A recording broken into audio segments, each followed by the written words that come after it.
trazer uma reflexão para nós essa manhã, embora eu não quero falar exatamente sobre isso, mas eu quero trazer essa reflexão para nós.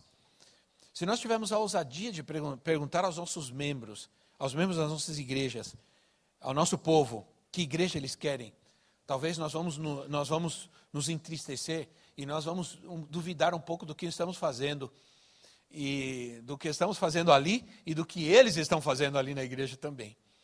Nós vamos ter um grande conflito com relação ao nosso ministério, nosso chamado e tudo isso. Por quê?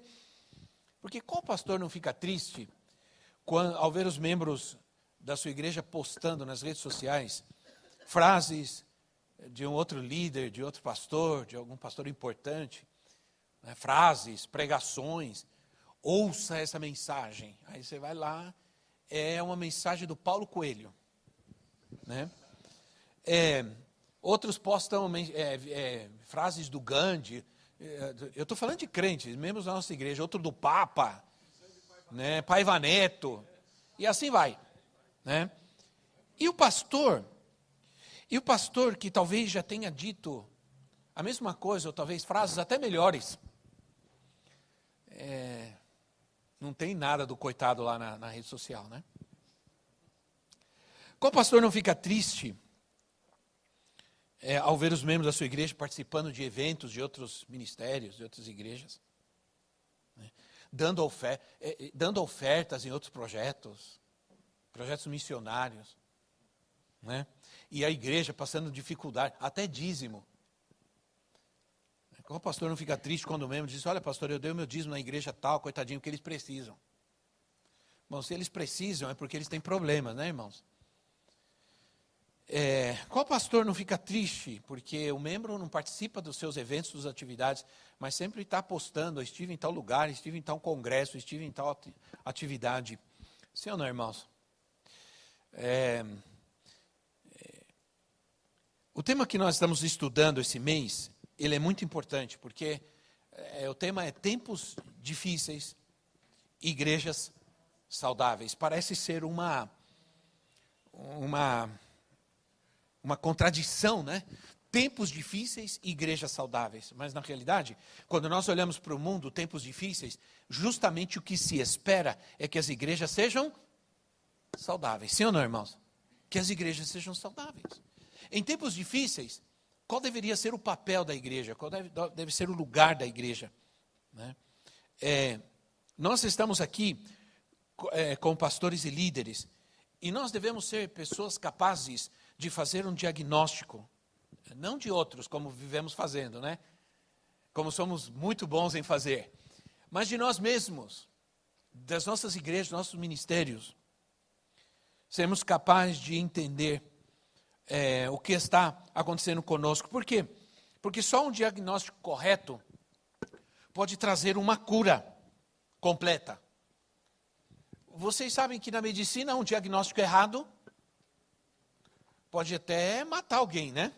Um diagnóstico errado pode se aplicar a um diagnóstico errado, remédios errados que podem matar alguém, que não vão ajudar em nada, que não vai melhorar, vai destruir, ao contrário, né?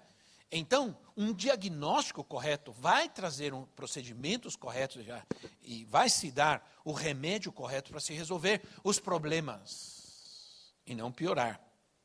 Então, eu creio que alguns de nós, irmãos, precisamos ainda entender o que é fazer parte de uma rede, né? Às vezes ainda muitos não entenderam isso ainda, né? Há 10 anos atrás, eu estava olhando um monte de material, porque eu estou tentando fazer um diagnóstico de alguns problemas que nós estamos enfrentando nas igrejas. Estou tratando de fazer um diagnóstico bíblico, porque o nosso manual de remédios e de receitas está aqui, né, irmãos? Se queremos aplicar um remédio aos problemas da igreja, onde está o manual médico? Quando ele quer aplicar um remédio, ele tem um livro grande, que está todos os remédios, os nomes, para que eles servem, que doença eles podem ser aplicadas, e nós temos o nosso, né? Livros de remédios para qualquer tipo de doença, enfermidade, malignidade, qualquer coisa. Mas para buscando realmente entender o que está acontecendo, porque há 10 anos atrás, escuta o que eu disse há mais ou menos 8 ou 10 anos atrás, a todos nós tivemos um evento com todos os pastores, e eu disse isso, e eu disse porque está registrado, eu disse porque está gravado, eu disse porque está escrito. Eu disse assim, sem perceber, nós estamos enfraquecendo a igreja, porque nós estamos fragmentando a unidade. Estamos nos cansando, nos desgastando, estamos envolvidos só naquilo que é nosso, com quase nenhuma visão do reino, e estamos esperando que alguém faça alguma coisa por nós, que alguém resolva os nossos problemas. Então, isso foi dito há anos atrás. Eu disse que, nessa época eu me lembro que eu disse que o que nós precisávamos era realmente entender que nós só podemos resolver, só podemos nos ajudar se nós caminharmos juntos, se nós fizermos a nossa parte, se nós buscarmos, não esperarmos ser buscados. Então, só um diagnóstico correto pode gerar uma receita adequada para resolver um problema específico. Vou repetir, só um diagnóstico correto pode gerar uma receita adequada para resolver um problema específico. Esse é o princípio que, assim como os médicos, o pastor, ele deve exercer o ministério de maneira a trazer saúde à sua igreja, né? Para isso, nós precisamos conhecer o livro de medicamentos. Nós precisamos eu creio que a igreja hoje precisa ter uma nova visitação do Espírito Santo, e nós precisamos aprender com aquele que ou que foi e é o líder de todos os líderes, o maior exemplo de liderança que nós podemos ter, que é o nosso Senhor Jesus Cristo. Nós vamos voltar e avaliar, entender os tempos. Nós estamos falando já há 2 ou 3 meses sobre tempos. Lá em 1 de Crônicas, capítulo 12, versículo 32, 1 de Crônicas 12, 32, tinha na tribo de Issacar, havia uns caras lá que eles eram entendidos nos tempos. Diz a palavra de Deus, e a nova versão internacional diz que eles eram homens que sabiam agir, como Israel deveria agir em qualquer circunstância. É uma tradução espetacular essa. Sabiam agir em qualquer circunstância. Não seria esse o segredo, irmãos, de um ministério eficaz e saudável, de uma igreja saudável? Que os líderes sejam capazes de saber como agir em cada situação? Eu lhes pergunto, sim ou não? Em função disso, eu creio que nós precisamos de uma nova visitação do poder do Espírito Santo em nossos cultos, em nossas reuniões, em nosso evangelismo. Eu quero te dizer uma coisa, isso está além do nosso alcance, mas não está além das nossas orações. Entende? Isso está além do nosso alcance, mas não está além das nossas orações.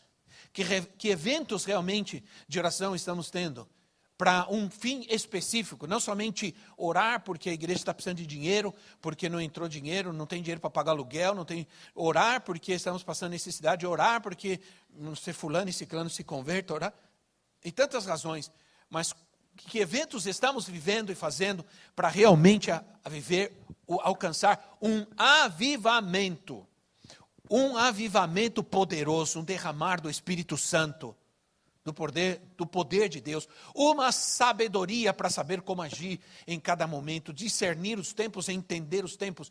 Não somente isso, diz que essa gente lá de Issacar, da tribo de Issacar, eles não somente sabiam como, eles não apenas entendiam os tempos, mas eles sabiam como Israel deveria agir, atuar em qualquer situação e em qualquer circunstância. E olha, irmãos, mais do que nunca, nós vamos precisar de líderes assim nos últimos tempos. Mais do que nunca. Né? Então, aquela gente, eles eram capazes de fazer um diagnóstico no tempo que eles viviam e saber como deveriam agir. Eu entendo que eu posso, e Deus tem me dado em base a esses anos de experiência, um discernimento para poder trazer essa palavra de Deus para nós. Aprender a separar o que é teológico do que realmente nós precisamos nesse momento. Eu estive no Paraguai agora e vi como Deus... eu estive num evento com homens da igreja Mais Que Vencedores, tinham 200 homens. 200 homens. E foi um tempo poderoso. E você vai ao Paraguai e você vê dois ambientes diferentes. Um ambiente numa igreja e um ambiente em outra igreja. Você percebe que há uma diferença grande em ambiente espiritual, inclusive. Isso é muito triste, porque não deveria ser assim. Então, irmãos, eu quero deixar alguns conselhos de Deus para nós. Creio que nesse tempo, inclusive, eu estava... depois fui pregar à noite na Igreja Mais Que Vencedores e eu comecei a orar pelas pessoas e Deus começou a curar pessoas, a libertar pessoas. Foi um mover tremendo. E eu pensei, o ambiente é importante. O ambiente espiritual onde nós vamos, ou o ambiente espiritual que nós geramos, você pode levar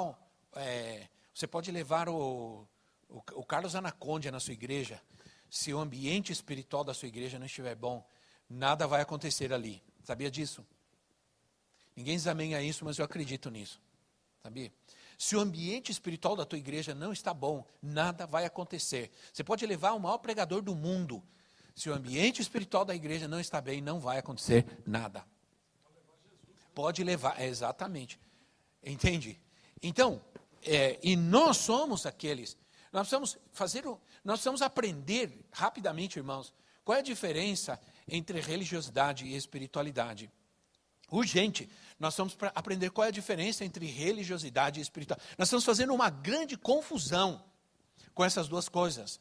As pessoas não estão entendendo, e domingo eu falava sobre isso, que o mundo hoje contamina. As pessoas não creem mais na contaminação espiritual. As pessoas estão negando a contaminação espiritual. Mas nós vivemos num mundo hoje de grande contaminação espiritual. Mas a contaminação, ela não afeta, não contamina nossa religiosidade. Ela contamina a nossa espiritualidade. E é essa confusão que as pessoas estão fazendo. Elas vão à igreja com uma espiritualidade contaminada e por causa disso elas não ouvem a palavra, não têm alegria, não têm fé, dormem, né, irmãos? Na pregação, dormem no louvor, dormem tudo, principalmente na oferta. Né? Dormem em tudo. Porque não tem alegria, não tem força, há uma apatia, porque a sua espiritualidade, não a sua religiosidade. A sua religiosidade está firme, está em pé, porque está lá na igreja, vai todo domingo, né, canta. A sua religiosidade está bem, mas a sua espiritualidade está afetada. Está afetada. Sim ou não, irmãos? E hoje as pessoas não estão crendo nisso, as pessoas não creem. Então elas vão à igreja com toda a sua espiritualidade e não acontece nada. Não acontece nada. Não há alegria, não há festa, não há arrependimento. Elas continuam pecando e estão lá na igreja, porque sua religiosidade está ótima, vai bem, obrigado. Mas a sua espiritualidade está. Então nós temos gente que está na igreja, até canta, às vezes até chora. Mas é mau testemunho na vizinhança, é mau testemunho no trabalho, não tem uma vida cristã, não tem... Né, irmãos? Então, agora como líderes e pastores, nós vamos deixar algumas coisas, pastores. Primeiro, deixar nossa invisibilidade. Alguns de nós viramos pastores invisíveis. Nós só aparecemos de vez em quando. Né? Quando ninguém imagina, a gente aparece. Quando todo mundo espera, a gente não aparece. Quando ninguém imagina, eu estou lá. Então, a palavra de Deus diz lá em Eclesiastes 4, versículo 9, diz assim, é melhor ter companhia do que estar sozinho. Não é, irmãos? Sim ou não? Eclesiastes 4, 9. Porque maior, presta atenção, maior é a recompensa do trabalho de duas pessoas. Se um cair, o amigo pode ajudá-lo a levantar-se. Mas pobre do homem que cai e não tem quem o ajude a levantar-se. E se dois dormirem juntos, vão manter-se aquecidos. Como, porém, manter-se aquecido sozinho? Um homem sozinho pode ser vencido, mas dois conseguem defender-se. Um cordão de 3 dobras não se rompe com facilidade. Mais do que falar sobre casamento aqui, sobre dormir junto, né, falar sobre cobertor de orelha e todas essas coisas, na verdade, aqui a palavra de Deus está falando sobre um princípio. Sobre um princípio. Provérbios 17 diz, o amigo ama em todos os momentos, e ele é um irmão na adversidade. Quantos precisam de um irmão na adversidade, na angústia? Quantos precisam? Todos nós precisamos, eu preciso. Né? Como alcançar isso? Talvez seja uma das maiores dificuldades que enfrentamos nos dias de hoje, principalmente na igreja. E eu confesso, realmente, irmãos, que eu preciso reavaliar isso. Uma das coisas que eu estou reavaliando, justamente, é isso. Justamente é essa questão. De o quanto eu estou fazendo a minha parte na questão de buscar. Eu preciso de ajuda. Alguns, por exemplo, eu estou olhando ali, meu querido apóstolo Alfredo, ele é uma pessoa que me ajuda muito. Talvez ele não saiba, eu nunca falei isso para ele, mas ele me ajuda demais. Por que ele me ajuda? Porque de vez em quando ele liga para mim, ele escreve para mim, diz, AP, essa semana, quando é que a gente vai se reunir? E aí ele fica no meu pé. De novo, até eu marcar. Eu marco, ele vem. E a gente se reúne, a gente vai tomar café, a gente vai almoçar. Né? Ele me ajuda. Porque às vezes eu não tenho condições de correr atrás de todos. Mas quando alguém me escreve e diz, preciso de você, preciso de ajuda, eu estou lá. Porque isso é importante para nós. O que não se consegue entender, muitas vezes, irmãos, são os benefícios ao nosso ministério, os relacionamentos que nós temos. Numa cobertura, numa rede, por exemplo, num grupo de igrejas e de pastores. Alguns de nós não entendemos ainda os benefícios que nos traz. Nós temos um relacionamento com outros servos de Deus e outros pastores.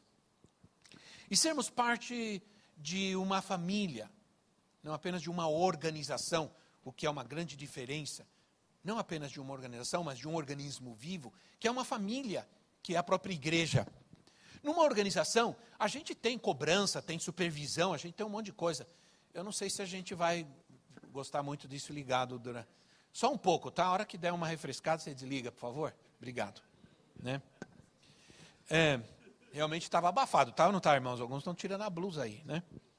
Então, porque os relacionamentos, presta atenção, os relacionamentos, eles nos inspiram. De onde pode vir a inspiração para nós fazermos algumas coisas que são importantes para a igreja, para a obra de Deus?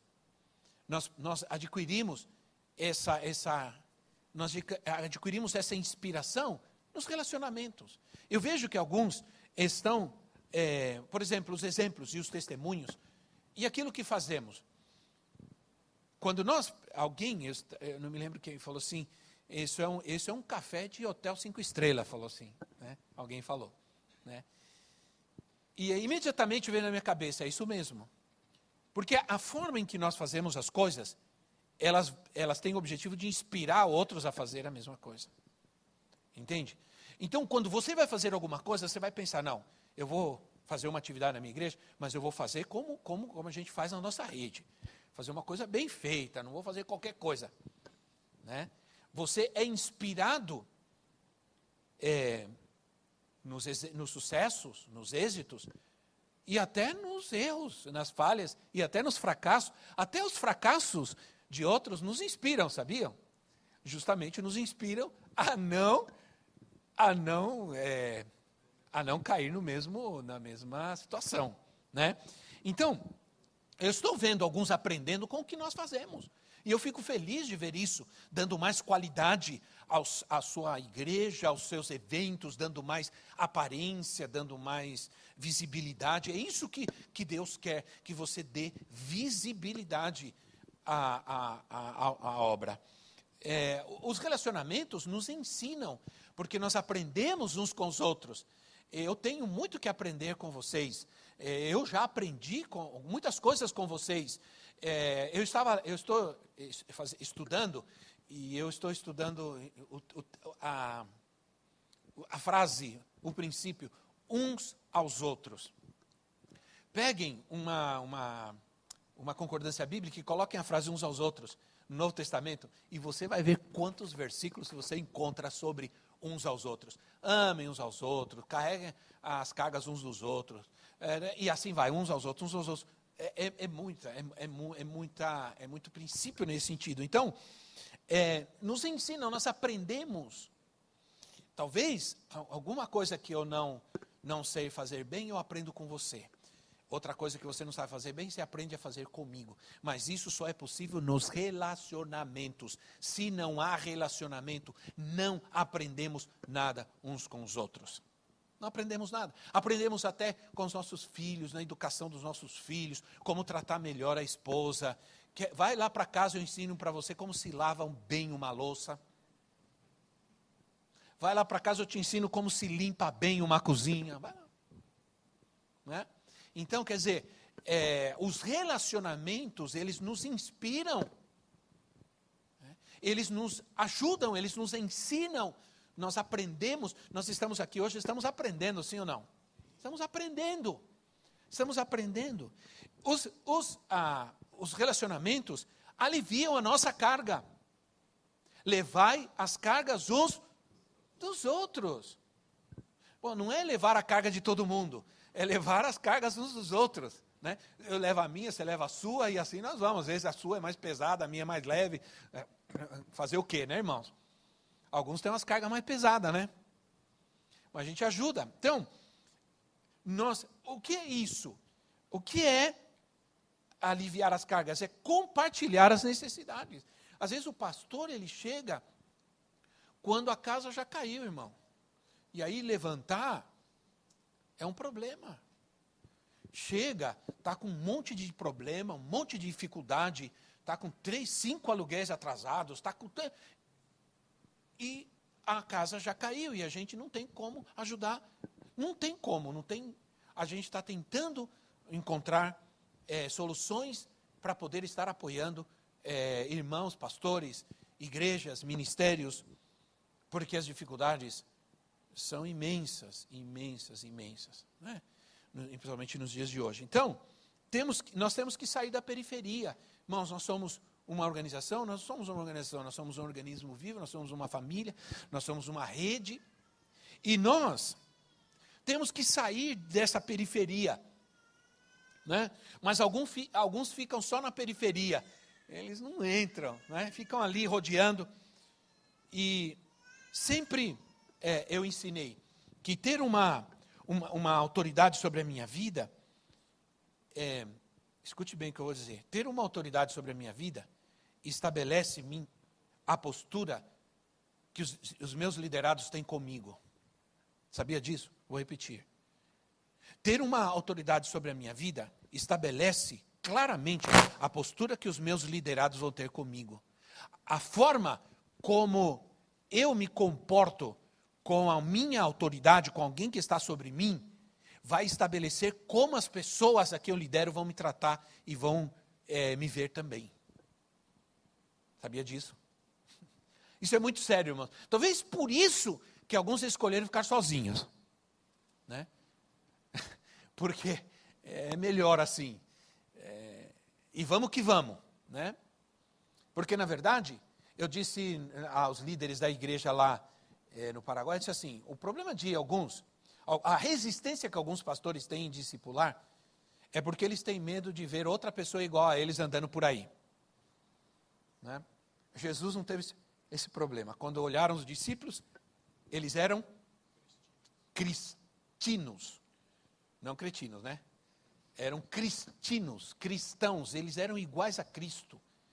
eles agiam igual a Cristo, falavam igual a Cristo, porque eles alcançaram essa identidade, essa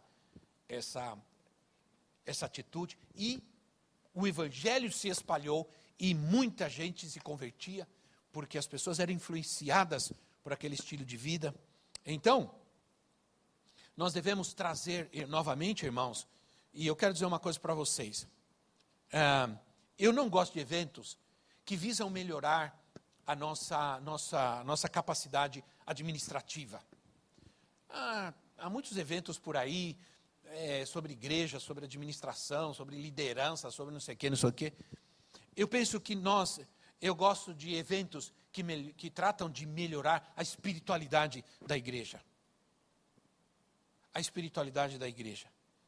Não espiritualizar, porque às vezes nós fazemos eventos e queremos espiritualizar esses eventos. Né? Não. Há uma grande diferença entre levar a igreja, trazer uma espiritualidade à igreja e espiritualizar a igreja. Porque nós temos a mania de querer espiritualizar tudo que a gente faz, né?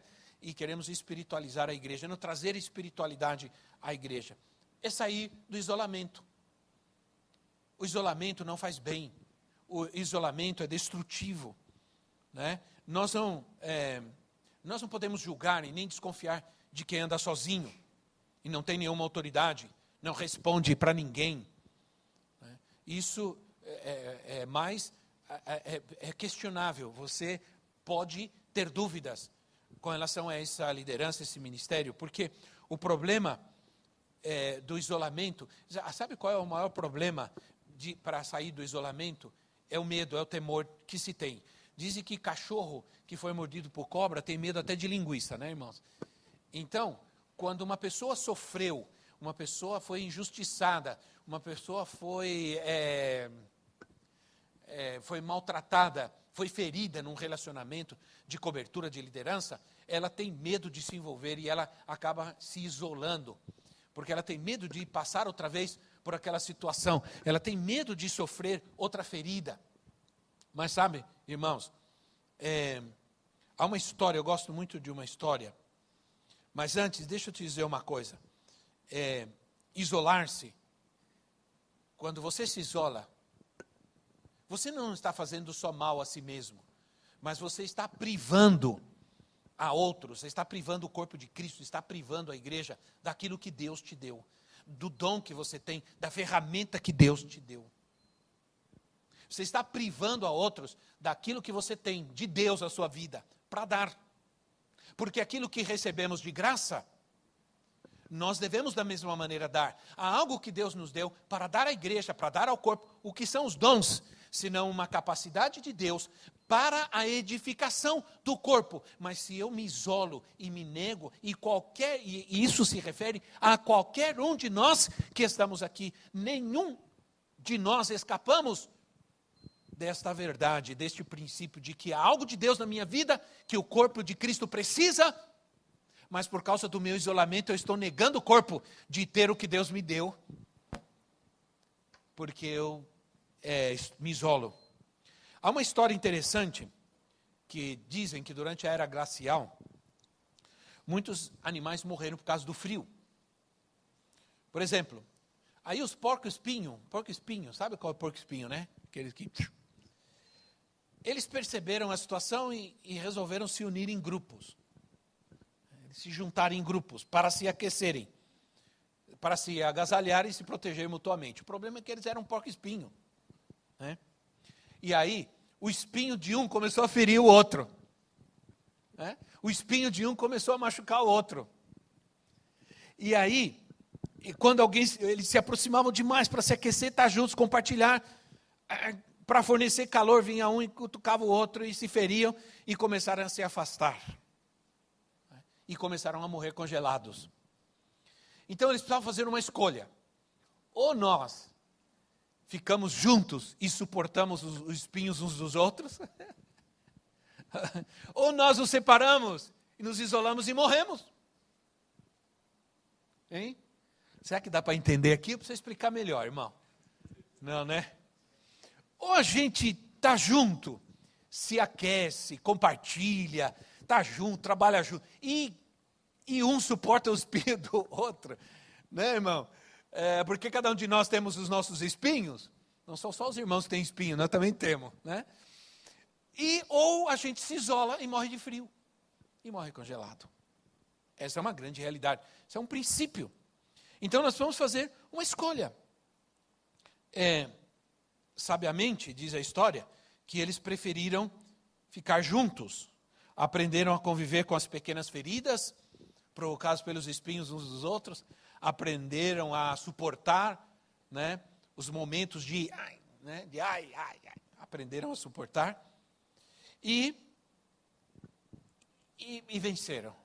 E avançaram. É como a brasa viva que fica sozinha, né? E apaga. Então, irmãos, logicamente, a proximidade, o relacionamento, tem um preço. Tem um preço. Outro ponto que nós não entendemos, eu já coloquei pelo menos uns 3 aqui, é que tem um preço. Né? Sempre vamos ter feridas quando nós nos aproximamos. E às vezes o que as pessoas decidem é, não vou me aproximar mais de ninguém, porque não vale a pena, e se afastam e se isolam.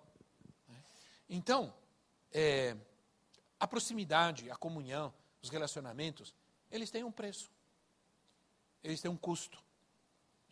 E unidade não é uma mera reunião de crentes ou de pastores, de vez em quando, para tomar um café e fazer alguma coisa. Não. Eu gosto desse exemplo da união como ter muitas batatas no mesmo saco. Né? Enquanto a unidade,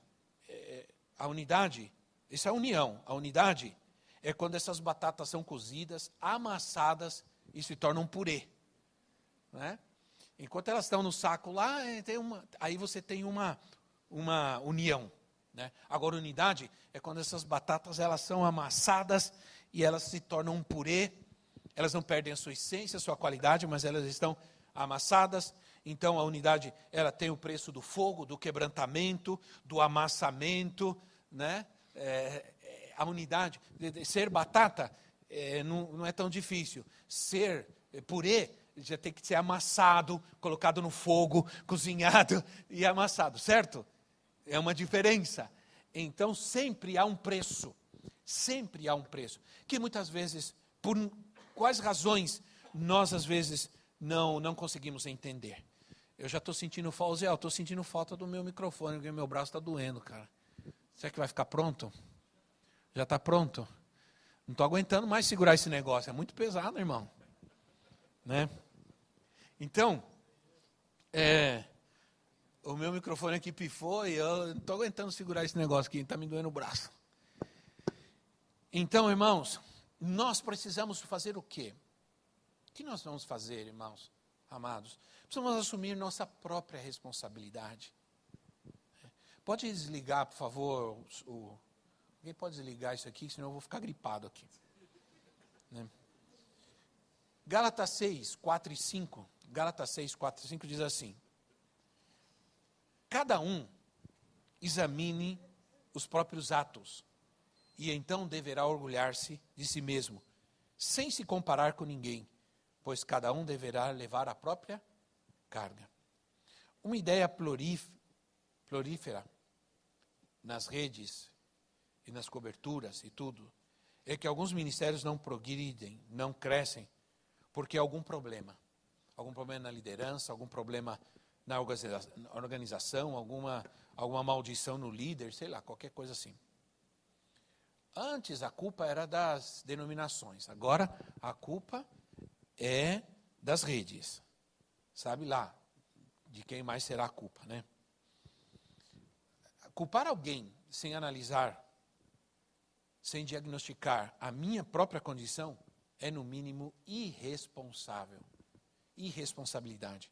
A Bíblia nos chama para sermos responsáveis pelos nossos próprios atos. Os nossos próprios atos. Né?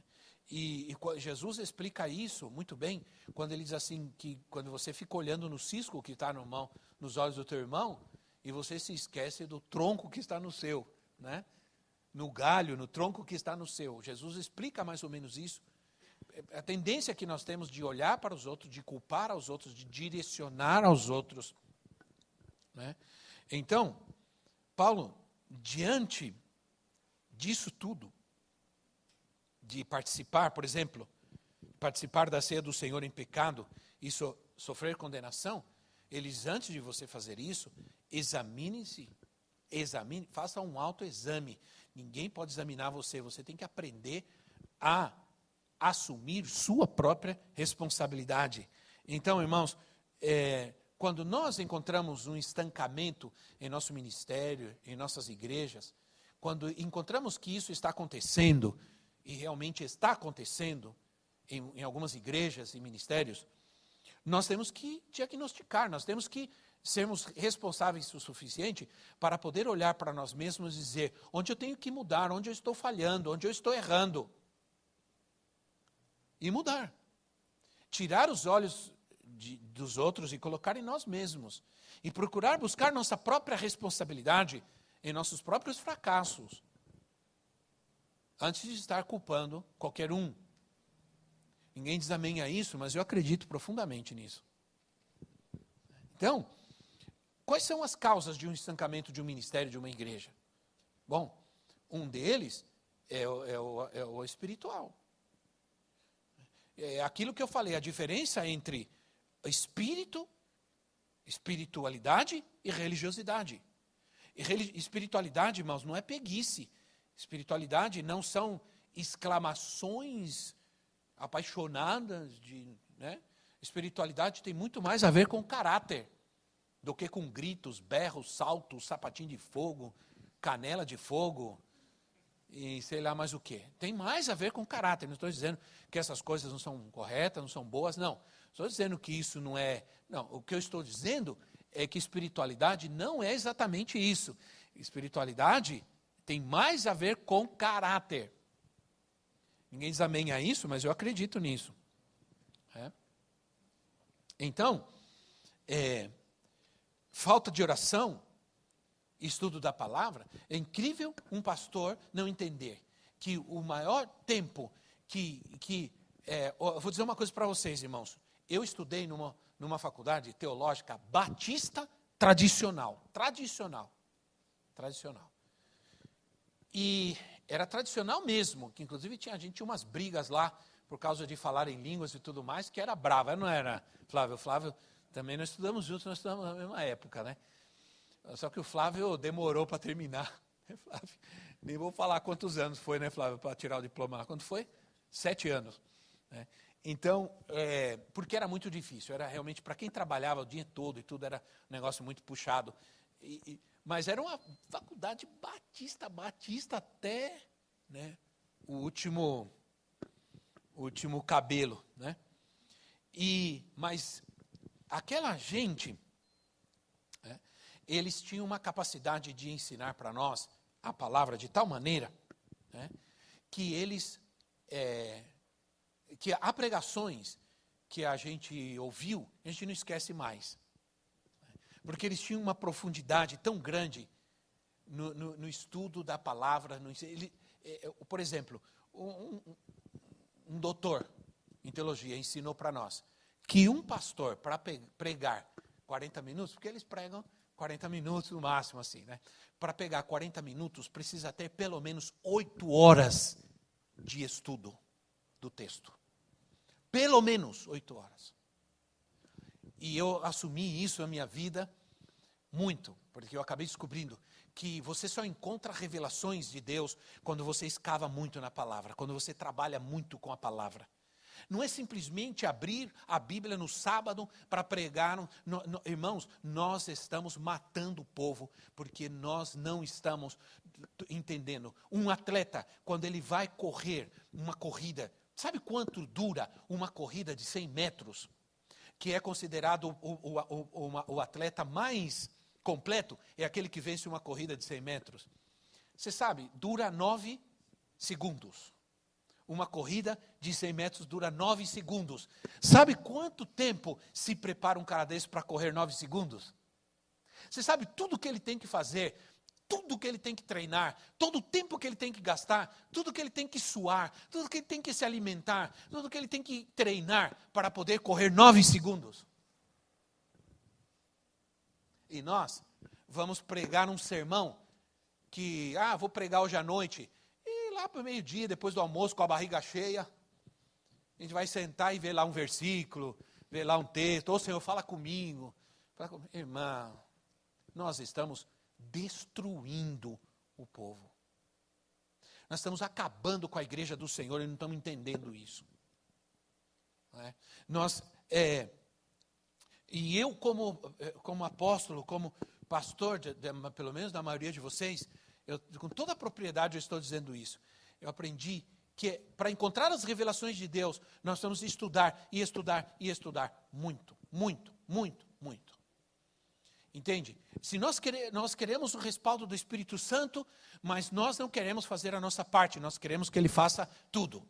Eu vou me abrir minha boca e o Espírito Santo vai falar e os demônios vão sair e as pessoas vão ser curadas. Me perdoem, irmãos, mas nada disso vai passar se você não estiver preparado de todas as maneiras, em oração, em jejum e acima de tudo, em um profundo envolvimento com a palavra do Senhor. Entende? Por isso, as igrejas fracassam por causa de liderança. Nós estamos num momento muito, mas muito difícil. Nós estamos vivendo uma crise de liderança terrível. Saúde. Jesus, eu estou fazendo um estudo que eu quero compartilhar com vocês. Tenho muito interesse de ir às igrejas e ministrar a líderes. Eu estou fazendo um estudo sobre quem mais nós vamos estudar, irmãos? Quem mais nós vamos buscar exemplo de liderança? Em quem mais? Em quem? Se não, no nosso Senhor. As pessoas ficam procurando frase para colocar para postar nas redes sociais. Abre a Bíblia, pega as frases de Jesus Cristo, as palavras de Jesus Cristo. Assim disse o meu Senhor Jesus. Tá, pronto. Né? Pega Provérbios, pega Salmos. Há tanta coisa na Bíblia que você vai passar a vida inteira postando versículos, pensamentos bíblicos que não vão acabar nunca. E você não precisa estar colocando pensamentos de pessoas que você nem conhece a vida daquela pessoa, não sabe nem quem ela é, nem o que ela fez na vida dela. Né? Então, meus irmãos, exemplo de Jesus, pense bem, Jesus começou o ministério dele sem recursos, sem dinheiro.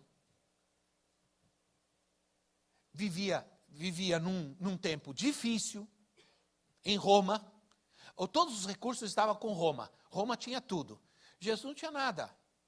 Jesus começa seu ministério, pegou 12 caras sem dinheiro também, sem recursos. Alguns deles eram difíceis, e Jesus começa a trabalhar com eles, num contexto difícil, sem recursos, sem dinheiro. Vocês querem me seguir? Olha, as raposas têm os seus covis, as aves dos céus têm os seus ninhos, mas eu não tenho onde reclinar a minha cabeça. Vocês querem me seguir assim mesmo? Vamos embora. Um líder é capaz de fazer as pessoas segui-lo, sem nenhum interesse por nada. Simplesmente porque ele sabe onde ele vai, o que ele tem, simplesmente porque ele tem um caráter, uma vida inquebrantável. E é isso que as pessoas estão querendo, irmãos. Aqueles que seguem a você porque você pode dar alguma coisa para eles, não vão durar pouco. Mas aqueles que seguem você por causa do que você é, eles vão te seguir para sempre. Entende? Então, Jesus é o nosso maior, e eu estou estudando isso, e encontrando, por exemplo, Jesus vem e diz para ele, vocês querem ser líderes? Então, na primeira ministração de Jesus, é o Sermão da Montanha, sim ou não? Não é a primeira ministração de Jesus? Mas assim, se você observar bem, ele sobe a montanha, a multidão vem, mas ele chama para perto dele os discípulos. E ele começa a dizer, bem-aventurados os pobres de espírito, porque deles serão o reino dos céus. Ele está dizendo, líderes que são pobres de espírito, são líderes que não vão dominar sobre ninguém, mandar, não vão dar ordem, não vão escravizar ninguém, não vão manipular ninguém. Líderes que são pobres de espíritos, eles simplesmente vão ganhar o reino, eles vão trazer o reino, eles vão manifestar o reino na vida dos outros. Bem-aventurados os humildes, porque eles herdarão a terra. Está dizendo, os líderes humildes, eles não estão buscando nada de valor, eles não estão buscando nem reconhecimento, nem fama, eles estão ensinando, eles estão trabalhando com os outros para levá-los à excelência, para levá-los ao reino, entende, irmãos? Então eu ainda estou estudando sobre isso, mas está indo bem pelo jeito, né? Ninguém diz amém, mas eu creio que vai ser bom. Então, agora, aí, se a gente não estuda a palavra, a gente não tem conteúdo. Nossa pregação não tem conteúdo. Nossa pregação não inspira, não ensina. As nossas pregações ficaram chatas, cansativas. Ninguém diz amém, mas nem pode, né, agora. Né?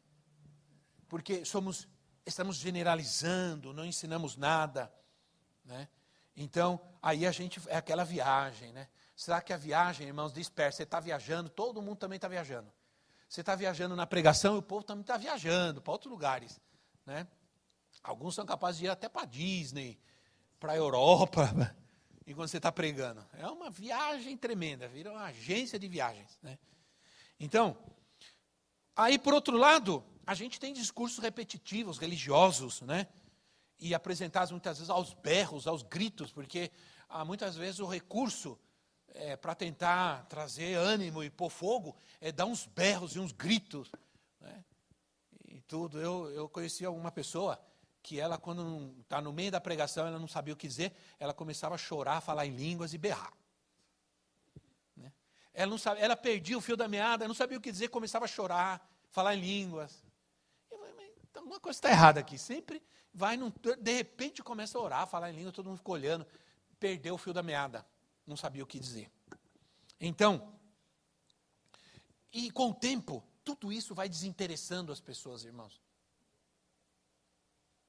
Aí, nós temos um grande problema do estancamento no ministério, que é a rotina, que é um culto irrelevante, culto chato, culto sem alegria. Eu tenho que ser sincero com vocês, irmãos. Nós devemos nos preocupar com isso. Mas não para tentar espiritualizar, não. Espiritualizar o que nós fazemos, não. Porque a espiritualidade de um culto está na vida daqueles que cultuam. Amém, irmãos? Está na vida daqueles que cultuam. E o povo está chegando para cultuar a Deus com a sua espiritualidade contaminada pelas coisas do mundo.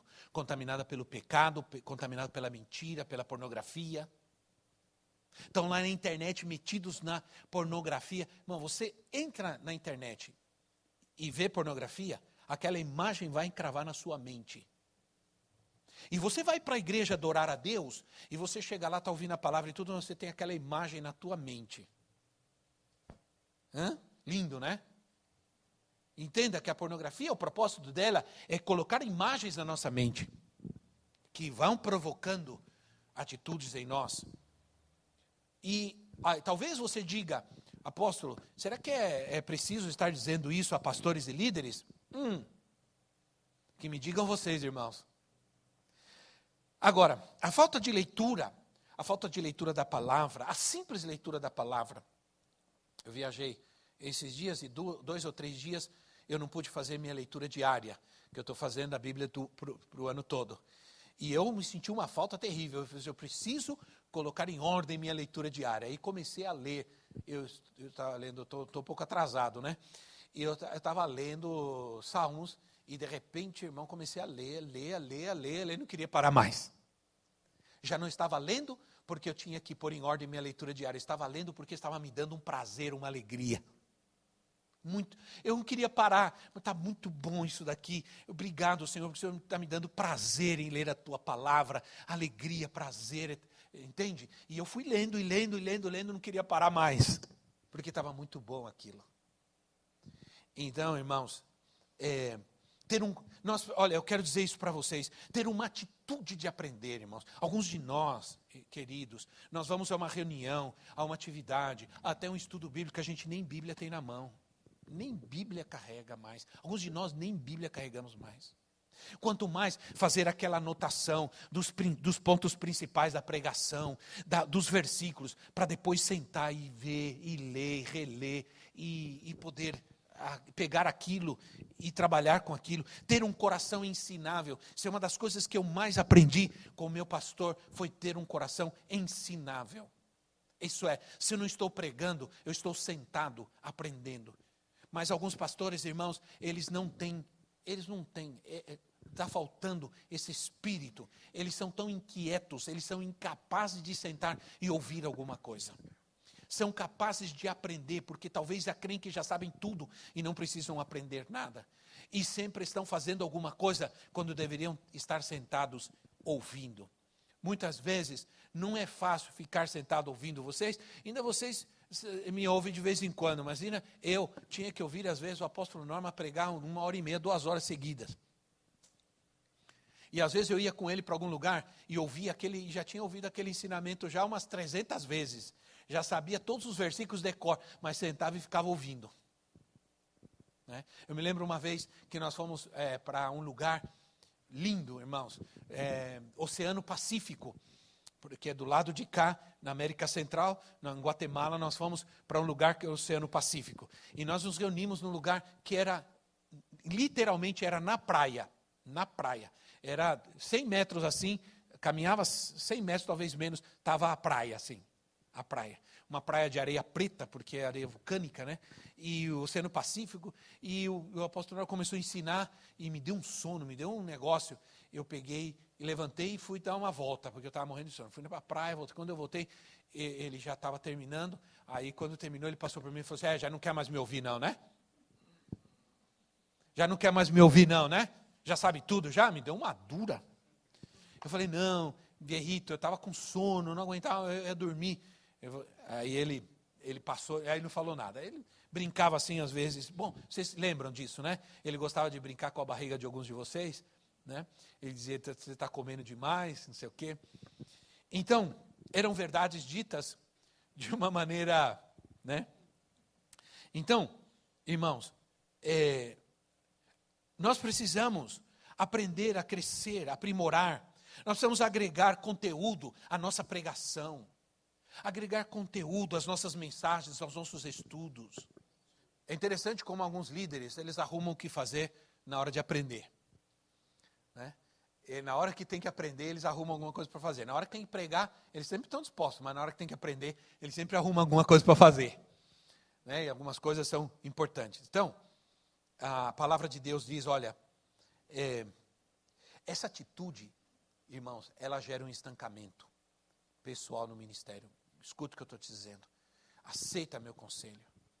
Conselho de Deus para nós. Quanto mais você se preparar, mais revelação você tem de Deus. Quanto menos você se preparar, menos revelação você tem. Mais cansativo, repetitivo você se torna. E isso não é só intelectualidade. Não estou falando de intelectualidade. Não estou dizendo para você começar agora a fazer um estudo bíblico, pegar um livro lá, pegar um estudo. Não, estou dizendo para você aliar a preparação, o tempo de preparação, o estudo da palavra, com a oração, com a fé, com a experiência com Deus. Tudo isso é que faz a pregação poderosa e relevante. Então, Provérbios 19, 27 diz assim, se você parar de ouvir a instrução, irá afastar-se das palavras que dão conhecimento.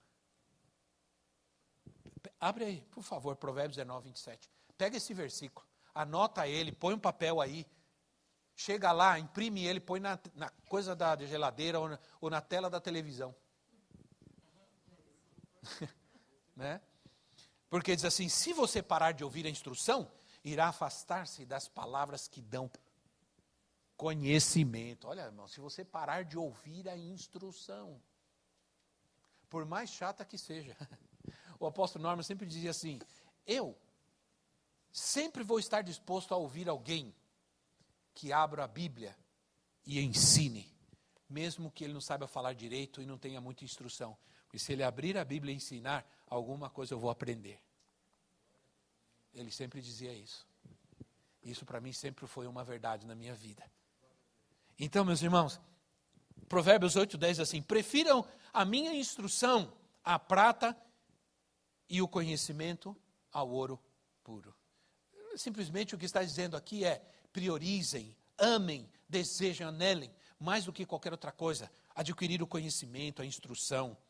Uma vez, Oséias 4,6, uma vez que vocês rejeitaram conhecimento, eu também os rejeito como meus sacerdotes.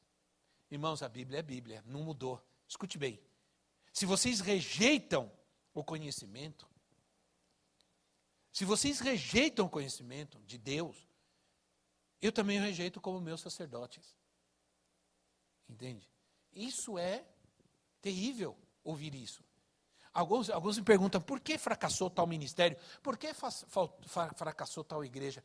Porque o pastor deixou de se preparar. Olha, isso aconteceu, irmãos, com uma igreja muito querida nossa, que eu não vou mencionar aqui, mas isso aconteceu. Porque quando eu participei muitos anos dessa igreja, o pastor era um pregador fabuloso. Um pregador, você via que ele estava preparado, que ele ensinava. Depois de um tempo, e ele mesmo compartilhou que ele não estudava mais, que ele chegava no púlpito, orava e Deus dava a palavra para ele na hora. A igreja começou a fracassar. A igreja começou a perder aquela força que ele tinha, aquele fogo que ela tinha, ela era uma igreja que gerava líderes, pastores, era uma igreja viva que estava avançando. Parou. Porque não é assim que funciona. Nós precisamos da sabedoria, da graça do Espírito, do poder da unção do Espírito Santo, e Ele vai nos revelar, mas a revelação vem quando nós nos aprofundamos na palavra. A revelação vem quanto mais nós mergulhamos, mais visão nós temos, mais revelação nós temos. A revelação de Deus, irmãos, se encontra na profundidade das Escrituras. Quer uma frase boa? Coloca lá e coloca meu nome, por favor. Né? A revelação de Deus se encontra nas profundidades das Escrituras. Só na profundidade, não na superficialidade. Só na profundidade das Escrituras se encontra. Então, esse é um ponto. Outro ponto, irmãos, é a questão da liderança. Falta de visão ou de missão. O grupo não sabe para onde o seu líder vai e onde ele quer chegar. Muita gente gosta do seu líder, do seu pastor, mas não querem mais segui-lo. Estão querendo ir embora. Não estão querendo mais segui-lo porque o pastor não há segurança. Elas não sabem para onde ele está indo, o que ele quer, não sabem. Líder que não discipula, que não prepara líderes. Irmãos, nós precisamos urgente, né? Eu estou me preparando e estou falando sobre, vou falar, acho que amanhã eu vou falar alguma coisa sobre isso, sobre a igreja. Vou falar sobre duas coisas amanhã aqui. Amanhã não, amanhã, de manhã, porque hoje à noite nós vamos estar lá em Sapopemba. Amanhã de manhã eu vou falar sobre duas coisas, sobre como era a vida da igreja primitiva e como era o culto na igreja primitiva e o que está acontecendo hoje. E uma das coisas que eu vou dizer justamente é sobre como o culto funcionava na igreja primitiva. Segundo os estudos, segundo estudos profundos do Novo Testamento, como eram os cultos na igreja primitiva. E por que nós mudamos? O que aconteceu? Né? Então, o líder que não... Nós estamos... Nossos grupos de comunhão, e vai ser muito importante essa palavra para a gente fortalecer a questão dos grupos de comunhão. Porque a igreja precisa de alguma maneira, de alguma forma a igreja precisa voltar para as casas, para ela voltar para a sua simplicidade, para ela voltar para aquela simplicidade que transformou o mundo. Então, o crescimento, né, da igreja, irmãos, ele funciona mais com relação ao discipulado do que com relação ao evangelismo. Você pode ganhar muito mais vidas discipulando alguns do que simplesmente saindo pela rua evangelizando. Sabia disso? Que os pastores se negam, os pastores não se esforçam, não se dedicam a discipular, a formar discípulos. Não se dedicam, eles resistem a formar discípulos. Então, a Bíblia diz que por isso nós temos muita gente inexperiente na igreja ainda. E a Bíblia diz lá em Provérbios 14, 18, que os inexperientes herdam a insensatez. Os inexperientes herdam a insensatez. Isso é, quando uma pessoa ela é inexperiente, ela se torna insensata. Quando uma pessoa ela é bem preparada, quando ela adquire conhecimento, quando ela estuda, quando ela se prepara, ela vai se tornando quê? Prudente. Então, Malaquias 2,7 diz assim: porque os lábios do sacerdote devem guardar o conhecimento, e da sua boca todos esperam instrução da lei. Ninguém diz amém a isso, mas é uma palavra poderosa. Diz assim: os lábios do sacerdote devem guardar o conhecimento, e da sua boca todos esperam. As pessoas se sentam lá na igreja no domingo, e agora você pega a Bíblia, quando você abre a Bíblia, todo mundo está esperando, porque ele está dizendo, agora vem instrução, agora vem conhecimento. Ai, né? Agora vem ensinamento, agora vem instrução, vem conhecimento. E também, outro aspecto para terminar, são as decisões. Alguns sofrem por causa das más decisões, porque estão dizendo sempre, Deus me disse, Deus me mostrou, né? Deus falou comigo. Essas coisas, irmãos, essas atitudes, esses misticismos proféticos que às vezes nós encontramos na igreja. Por isso nós aprendemos o que é como exercer corretamente o ministério profético, né? E alguns não aceitam a direção, o ensinamento, porque eles entendem que tem uma outra direção. Quando Deus dá uma outra direção, alguma coisa está errado.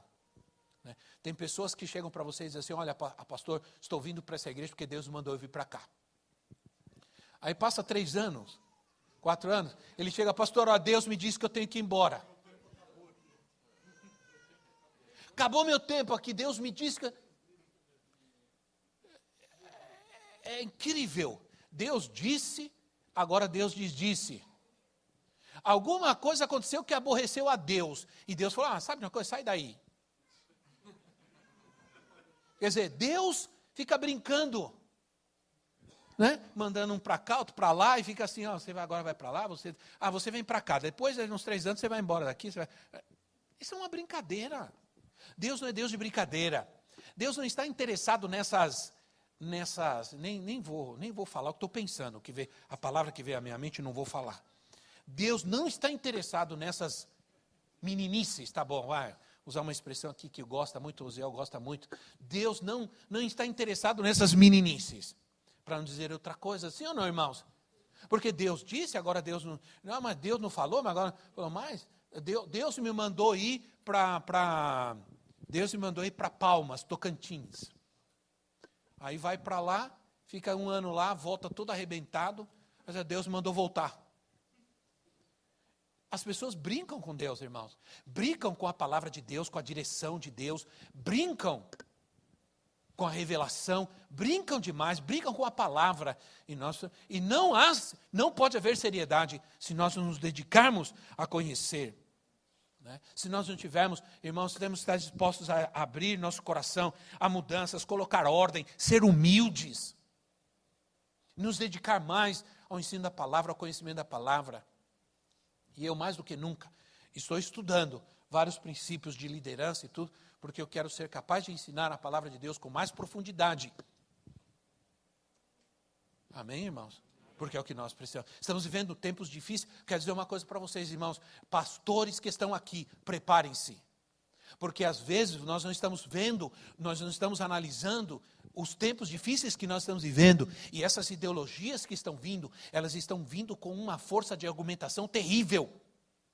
Vou dizer uma coisa para vocês. Já na Europa existe uma linha de direção de tentar, porque vocês sabem que em muitos lugares ainda... por exemplo, o homossexualismo, a ideologia de gênero, isso é, quando a criança ela tem dúvidas, não sabe o que ela que mais? O homossexualismo, que outras coisas, elas são ainda consideradas patologias. patologias. Mas já existe, inclusive na Organização Mundial de Saúde, a ideia de já tirar que essas coisas já não sejam mais patológicas. Mas não é só isso. Não é só isso. Eles vão transformar a fé em algo patológico. Porque eles vão dizer assim, sabe o que é patológico? Patológico não é você saber se você não é homem, não é mulher, se você ser homossexual. Isso não é patológico. Patológico é alguém crer em algo que não existe. Isso é patológico. Sabe o que quer dizer patológico? Doença. Isso é uma doença, isso é uma loucura. Isso já está acontecendo na Europa. Já existem organizações que estão lutando para transformar a fé em algo patológico, numa doença que precisa ser tratada.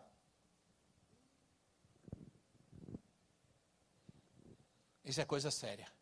Nós precisamos estar preparados, irmãos, porque, logicamente, nós vamos ter que responder a tudo isso. Né? Nós temos que ser homens ensinados, capazes de, com a sabedoria de Deus, e do Espírito Santo, poderem ensinar. Mas isso já está acontecendo. Pensa que não vai chegar aqui? Pergunta para alguns se já no Brasil já não estão considerando mais algo patológico. Homossexualismo, ideologia de gênero e a pedofilia. A pedofilia está sendo considerada uma opção sexual. Você sabia que eles estão querendo transformar a pedofilia numa opção sexual? Aquela pessoa ela tem a opção de querer ter relações sexuais com crianças. Assim como ela tem a opção o homem tem a opção de ter relações sexuais com outro homem, a mulher com outra mulher, alguns têm a opção de querer ter relações sexuais com crianças. Então não é uma patologia, é uma opção sexual. Isso já está acontecendo. Aqui no Brasil já tem gente pregando isso. E esses dias tinha uma deputada em pleno plenário falando sobre incesto. Que o incesto é também uma opção para hoje em nosso país. Acabar com o tabu do incesto. Que o incesto é um tabu que precisa ser tirado da nossa sociedade. Isso está sendo ensinado. E se nós não tomarmos cuidado, isso vai chegar nas escolas. Esse tipo de ideia, esse tipo de pensamento vai chegar na escola. Alguém diz, não, de maneira nenhuma, isso é exagero. É essa mentalidade que tem acabado com a gente. Porque o mal vai entrando sorrateiramente, devagarzinho, vai entrando, ocupando lugares. E nós temos que, pastores, ter uma pregação poderosa, uma pregação cheia do Espírito, cheia da instrução, da sabedoria, do poder, que transforma a mente, que transforma o coração, que cura a alma e o corpo também. Amém? Por isso eu